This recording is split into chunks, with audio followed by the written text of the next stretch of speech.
হচ্ছে না, আমি যে আর শুনতে পারছি না। এদিকে তবে তবে চাবুক ভরা বন্ধ করো। ছেলে পথিয়ে চাবুক ছেড়ে আমার গাকে স্পর্শ করছে, আমি আর সহ্য করতে পারছি না।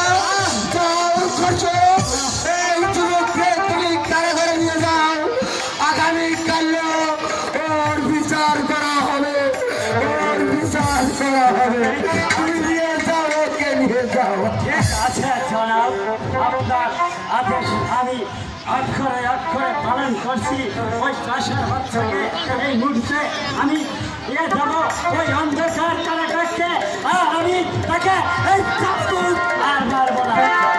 যাও করছো, ওকে আমার চোখে শান্তি নিয়ে যাও, নিয়ে ওই অন্ধকার কারাগারে ওকে বন্ধ করে রাখো।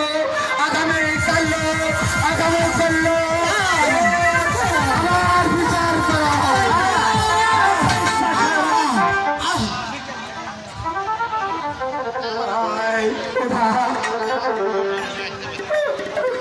তোমার পূজা বড় দান, একটি চাচার ছেলেকে যখন সেনাপতি তাকে চামড়া তুলে নিল, ওর প্রতি চাবুক আমার ছেলে স্পর্শ করেছে। খোদা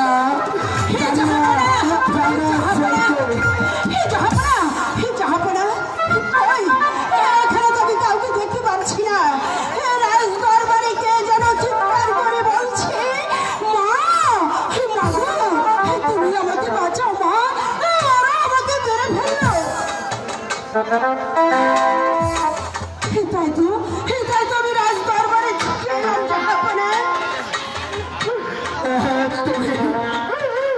তুমি ঠিকই বলেছ। আমি যখন সেনাপতির কথা মতো ওই চাচার ছেলেকে আমি তাকে মারার হুকুম দিয়েছি। আমার হৃদয়ে খট্টা করেছে বেগম। আমি যে কিছুই বুঝতে পারছি না জাহাপনা। পরের ছেলেকে শাস্তি দিতে গেলে আমার মনটা এমন কেঁদে উঠবে কেন জাহাপনা? আমি যে এর অর্থ কিছুই বুঝতে পারছি না।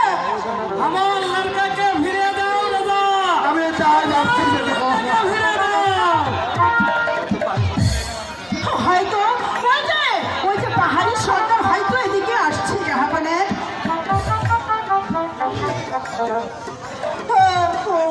ওই ছেলেকে আপনি ফিরিয়ে দিন জাহাপনা, ওকে আর আটকে রাখবেন না। আমার লড়কাকে ফিরে দাও দাদা, আমার লড়কাকে ফিরে দাও। তুমি কে? আমি পাহাড়িয়া সরকার। পাহাড়িয়া সর্দার? হ্যাঁ রাজা, মতি আমার লড়কা আছে। তুমি আমার লড়কাকে ফিরে দাও রাজা, যদি ফিরে না দিবে তাহলে তোমার দরবারে আমি মারতে পারবো না, অসম্ভব। তুমি জানো পাহাড়িয়া সর্দার তোমার ছেলে